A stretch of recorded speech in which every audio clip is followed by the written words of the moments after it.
निम्न प्रणाम, राम राम, राधे राधे। स्वागत है आप सभी का शब्दवाणी क्लासेस के एनसीईआरटी बुक सेशन में। अपन जो अपनी चर्चा चला रहे थे वो चला रहे थे एनसीईआरटी बुक्स पर। और जैसा कि मैंने आपसे वादा किया था कि अपने जो एनसीईआरटी में क्लास 8वीं की हमारे अतीत की किताब है उसमें अपने 3 चैप्टर है, 3 अध्याय वो कंप्लीट हो चुके हैं। पहला कैसे, कब और कहां। दूसरा कंपनी व्यापार से साम्राज्य तक। और फिर तीसरा अध्याय था ग्रामीण क्षेत्र पर शासन कंपनी ने किस प्रकार चलाया, उसके बारे में था।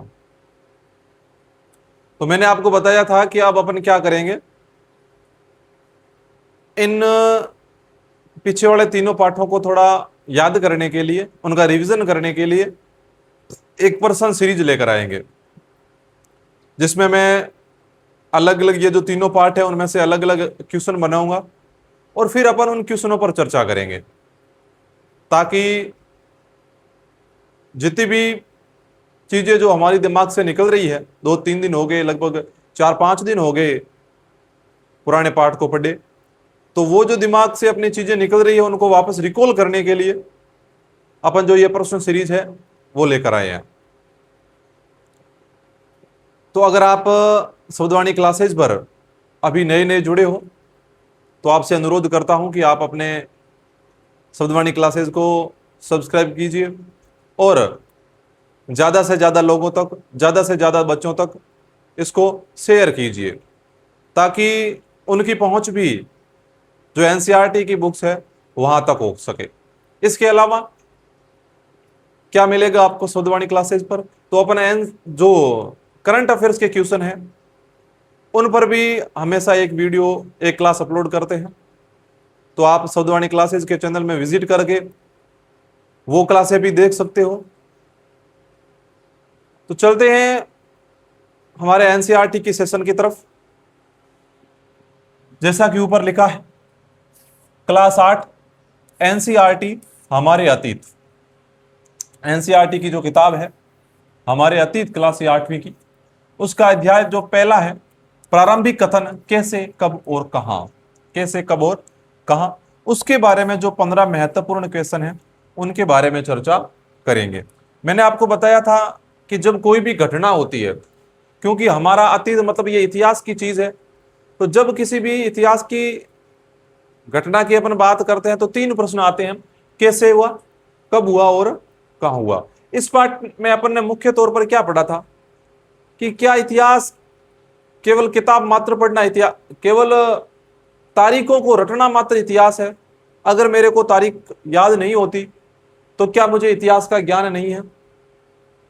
तो धीरे धीरे इस दृष्टिकोण में परिवर्तन आया और उन्होंने कहा कि हम जिस उद्देश्य से सोचते हैं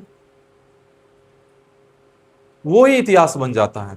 अगर मेरा इतिहास, मैं ये सोचता हूं कि फलाना राजा के बीच में युद्ध कब हुआ, या उसकी ताजपोशी कब हुई, या उसकी मृत्यु कब हुई, उसका जन्म कब हुआ, तो अगर मेरे पास में यही मुद्दे हैं तो ये तो तारीखों के आसपास ही भटकेंगे। लेकिन इनके इतर, इनसे अलग अगर मैं मेरी सोच को व्यापक बनाता हूं कि जो युद्ध हुआ था फलाना, उस युद्ध से क्या परिवर्तन हुआ, तो इसमें अपन को किसी प्रकार की जो तारीख है वो रटनी नहीं पड़ेगी, या फिर अन्य कोई भी जो सोच आधारित क्वेश्चन है वो करूंगा तो उसमें तारीखों का कोई महत्व नहीं रह जाता। तो चलते हैं अपने पहले क्वेश्चन की तरफ। अगर आपने अच्छे तरीके से अपने पहले अध्याय को पढ़ा है तो आप आराम से इन प्रश्नों का उत्तर दे सकते हो। पहला प्रश्न कि 1782 ईस्वी में रॉबर्ट क्लाइव ने किसे भारत के नक्शे तैयार करने का काम सौंपा था। ऐसा कौन सा व्यक्ति था जिसे 1782 में रॉबर्ट क्लाइव ने भारत का जो नक्शा है वो तैयार करने का काम सौंपा था। तो बताइए वो कौन सा व्यक्ति था जिसे रॉबर्ट क्लाइव ने कहा था कि आप भारत का नक्शा तैयार करो। तो वो व्यक्ति था जेम्स रेनेल। जेम्स रेनेल ने सर्वप्रथम भारत का जो नक्शा है वो बनाने का प्रयास किया था। अगर प्रश्न पूछा जाए, पूछ लिया जाता है, छोटे क्वेश्चन है लेकिन कभी कभार पूछ लिया जाता है और फिर अपन ढूंढते फिरते हैं कि यार ये प्रश्न कहां से आया है, तो ये प्रश्न एनसीईआरटी से आया है कि 1782 में रॉबर्ट क्लाइव ने किसे भारत के नक्शे तैयार करने का काम सौंपा था? जेम्स रेनेल। इंपॉर्टेंट है, कहीं नहीं मिलेगा, सिर्फ एनसीईआरटी की किताबों में मिलेगा। दूसरा क्वेश्चन, अध्याय के पहले चित्र 1782 के आवरण चित्र में जो ब्राह्मण है वो ब्रिटिश सत्ता के प्रतीक जो ब्रिटेनिया थी उसको क्या सौंप रहे थे? प्रश्न पूछा जा सकता है कि जो ब्रिटिश सत्ता के प्रतीक ब्रिटेनिया थी उसको भारत के जो ब्राह्मण थे वो क्या सौंप रहे थे, क्या क्यों सौंप रहे थे? अपने प्राचीन ग्रंथों को सौंप रहे थे, भारत का नक्शा दे रहे थे, सोने के सिक्के दे रहे थे, या अपने हथियार दे रहे थे? तो अपन ने पढ़ा था कि जो ब्राह्मण थे वो ब्रिटेनिया को अपना जो प्राचीन ग्रंथ, पवित्र ग्रंथ था वो सौंप रहे थे। और उसमें यह भी कहा गया था, हालांकि ब्राह्मणों ने कहा या नहीं कहा वो अलग बात है, क्योंकि अंग्रेज थे वो सिर्फ अपनी महिमा के लिए ही चित्र बनवाते और उनका वर्णन करवाते। तो उन्होंने तो वर्णन ये करवाया कि जो ब्राह्मण है वो ब्रिटेनिया को अपना पवित्र ग्रंथ सौंप रहे हैं और बोल रहे हैं कि आप भारत आओ और हमारे जो धर्म है, हमारा देश है, उसकी रक्षा करो। अब हाल फिलहाल में ऐसा हुआ होगा या नहीं हुआ होगा ये अपन नहीं कह सकते, लेकिन जो चित्र अंग्रेजों द्वारा बनाया गया उसमें उन्होंने इस प्रकार का वर्णन किया है अपनी बड़ाई दिखाने के लिए। और अक्सर ये चीजें अंग्रेज करते थे कि अपने को बड़ा दिखाने के लिए वो ऐसे चित्र बनवाते थे और उनके नीचे ऐसा वर्णन करवाते थे जिसमें उनकी सत्ता की वाहवाही की गई हो। तो यह था दूसरा प्रश्न, अपने प्राचीन पवित्र जो ग्रंथ था वो सौंपा था। नेक्स्ट क्वेश्चन, प्रश्न नंबर तीसरा, सन 1922 में आए लिप्टन चाय के विज्ञापन में घोड़े पर बैठे किस व्यक्ति को दिखाया गया था? अब अगर कोई सिंपल प्रश्न होता, जैसे कि वर्तमान में जो विमल बेचा जाता है, तंबाकू गुटखा, उसमें विमल दाने दाने में है केसर का दम, उसमें यह नहीं पूछा जाएगा कि विमल का एड किसके द्वारा दिया जाता है। लेकिन यह थोड़ा इतिहास का क्वेश्चन है, जो व्यक्ति था जो लिप्टन चाय का विज्ञापन तैयार करवा रहा था वो थोड़ा व्यक्ति इंपॉर्टेंट था। तो सन 1922 में जो लिप्टन चाय का विज्ञापन में घोड़े पर किस व्यक्ति को बैठाया गया था? वॉरेन हेस्टिंग्स, लॉर्ड माउंटबेटन, रानी विक्टोरिया का तीसरा बेटा राजकुमार आर्थर जिसे ड्यूक ऑफ कनॉट कहा जाता है, या रॉबर्ट क्लाइव? मैंने आपको स्पष्ट पढ़ाया था कि जो रानी विक्टोरिया का तीसरा बेटा था राजकुमार आर्थर वो घोड़े पर बैठा है और लिप्टन चाय का जो विज्ञापन है उसके अंतर्गत उसे दिखाया गया है। इंपॉर्टेंट यह बताया था कि राजकुमार आर्थर को एक उपाधि दी गई थी ड्यूक ऑफ कनॉट की। किसकी? ड्यूक ऑफ कनॉट की। अगर प्रश्न पूछा जाए ड्यूक ऑफ कनॉट किसे कहा जाता है तो राजकुमार आर्थर को कहा जाता है। याद कर लेना, थोड़ा बहुत इंपॉर्टेंट क्वेश्चन है। अगला, यह भी क्लास 8वीं की किताब में से आया है। कितने अचंभे की बात है कि भारत के पहले गवर्नर जनरल कौन थे जिनका शासनकाल 1773 से शुरू हुआ था? ऐसे कौन से गवर्नर जनरल थे भारत के जो भारत के पहले गवर्नर जनरल थे और जिनका शासनकाल कब से शुरू होता है? 1773 से। Lord Canning, Warren Hastings, Lord Dalhousie या लॉर्ड रिपन? बताइए, भारत के पहले गवर्नर जनरल कौन थे जिनका शासनकाल 1773 से शुरू हुआ? तो वो थे वॉरेन हेस्टिंग्स। वॉरेन हेस्टिंग्स थे वो भारत के पहले गवर्नर जनरल थे। लॉर्ड डलहौजी ने तो विलय नीति चलाई थी, अपन ने पढ़ा था, विलय नीति इन्होंने चलाई थी।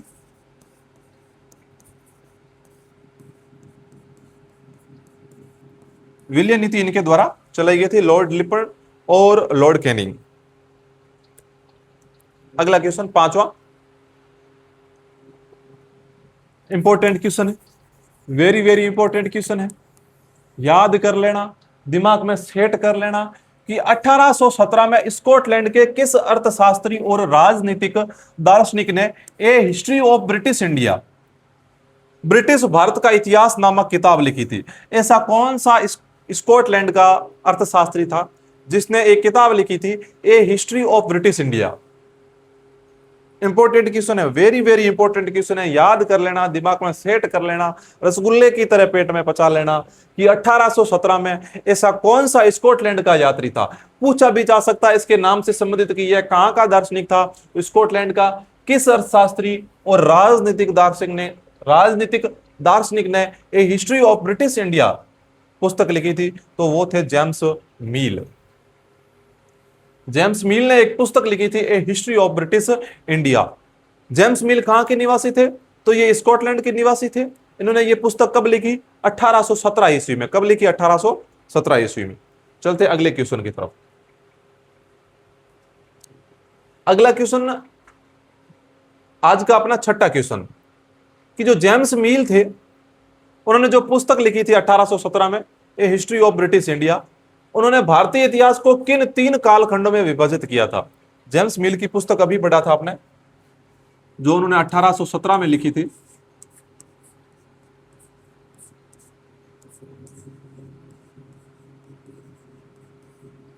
ए हिस्ट्री ऑफ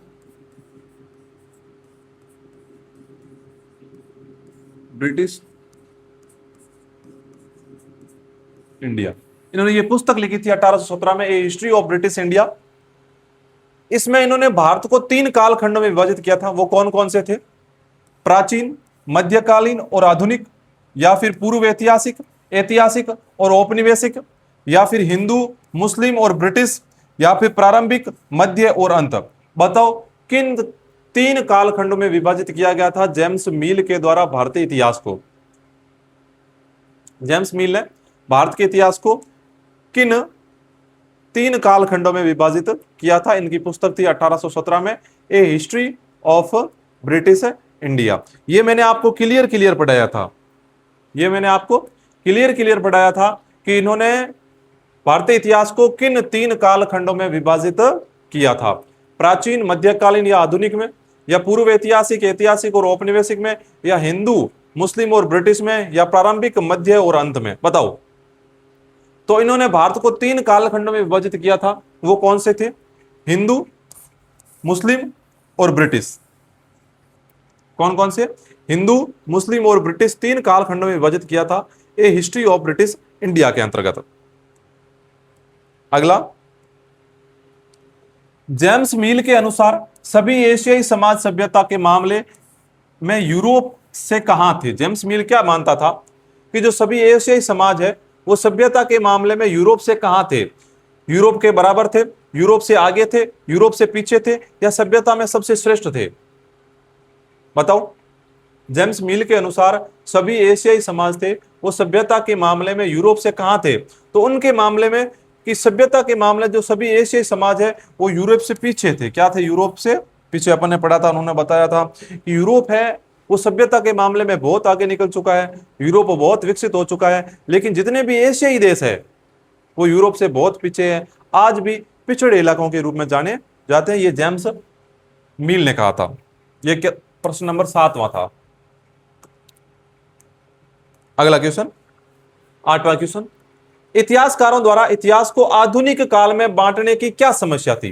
जो इतिहासकार थे वो भारत के इतिहास को आधुनिक काल में क्यों नहीं बांटते थे? वो ऐसा क्यों नहीं मानते थे कि भारत में आधुनिक काल आ गया?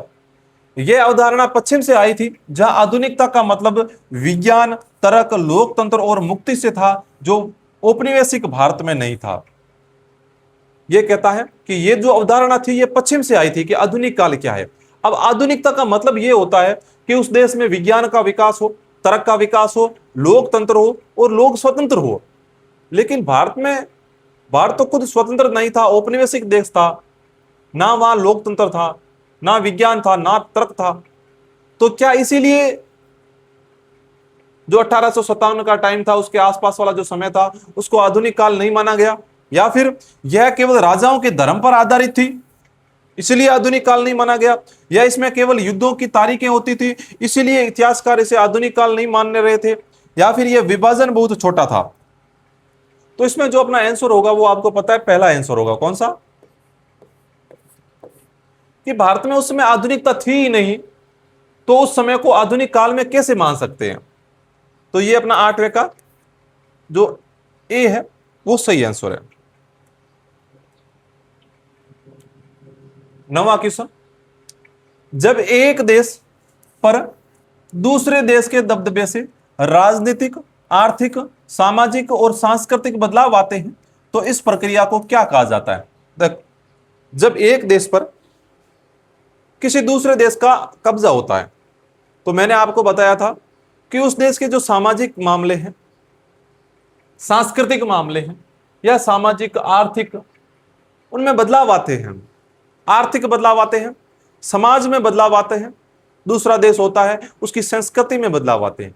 जब कोई दूसरा देश आकर किसी एक देश पर अधिकार करता है, तो उसके जो रीति रिवाज है, पहन सहन है, पहनावा है, रहन सहन है, ढंग है, वो सभी उस दूसरे देश के लोगों द्वारा धीरे धीरे अपना लिया जाता है। तो यहां कहा गया कि इस प्रक्रिया को क्या कहा जाता है? तो इस प्रक्रिया को क्या राष्ट्रीयकरण, आधुनिकीकरण, वैश्वीकरण या औपनिवेशीकरण कहा जाता है? तो क्या कहा जाता है अपना? इसमें ऑप्शन डी सही है। इस प्रक्रिया को औपनिवेशीकरण कहा जाता है। क्या कहा जाता है? औपनिवेशीकरण। जब एक देश पर दूसरे देश के दबदबे से राजनीतिक, आर्थिक, सामाजिक और सांस्कृतिक बदलाव आते हैं, तो इस प्रक्रिया को क्या कहा जाता है? औपनिवेशीकरण कहा जाता है। अगला क्वेश्चन, आज का अपना देखिए 10वां क्वेश्चन, कि सरकारी दस्तावेजों को सुरक्षित रखने के लिए अंग्रेजों ने गृह विभाग, तहसील, कलेक्ट्रेट और सचिवालय में क्या बनवाए थे? अंग्रेजों ने एक नई परंपरा शुरू की थी कि जितने भी दस्तावेज है, जितने भी ऑर्डर निकाले जाते हैं, उन ऑर्डरों को सुरक्षित रखा जाए, क्योंकि आने वाले समय में इनका वापस दोबारा से प्रयोग किया जा सके। तो इसीलिए अंग्रेजों ने इनको सुरक्षित रखवाए थे।